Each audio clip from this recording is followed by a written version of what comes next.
Pertanyaan 6, magang itu sebenarnya boleh dari usia berapa? Kok banyak yang nggak siap sebenarnya? Oke, magang itu sebenarnya kan ini ya, belajar kerja ya. Jadi kalau kita belajar kerja ya sebenarnya udah usia kerja. Kalau secara ekonomi usia kerja itu ya usia 15 tahun ke atas. Makanya anak-anak SMK yang rata-rata magang itu kan SMK dulu ya mulai ya. Jadi usia 16 tahun, semester 3 menuju usia 17 tahun, semester 4 itu mereka mulai magang-magang. Nah kalau mereka magang-magang ya sebenarnya sah-sah aja secara usia fisik, sah-sah aja, nggak melanggar hukum. Tetapi mentalnya siap gak?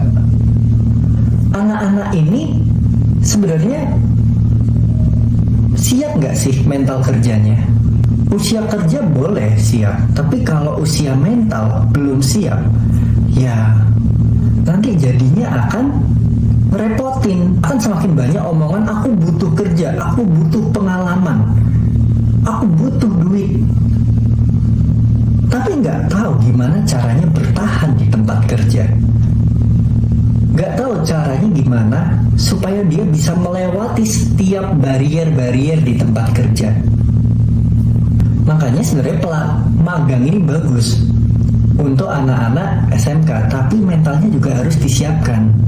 Kalau Gen Z di kota banyak yang menyerukan mental health, gimana nasib yang ada di desa?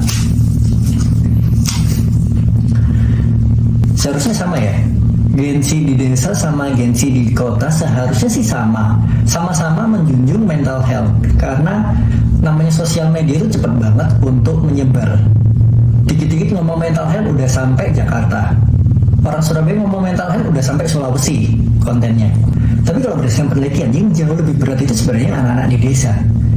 Kenapa?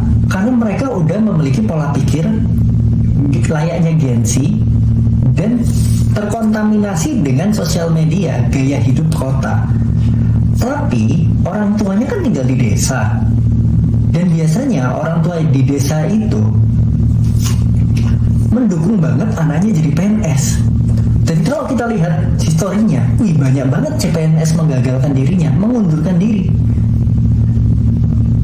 Di sini kan berarti ada perbedaan sudut pandang melihat dunia kerja. Kalau usia boomers, Gen X melihat bahwa kerja itu ya cari aman.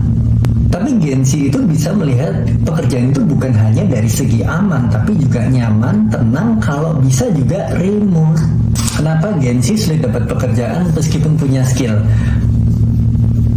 Di zaman sekarang sebenarnya yang sulit dapat pekerjaan bukan cuma Gen Z doang. Aku yakin Gen X, Gen milenial itu lagi susah cari kerja.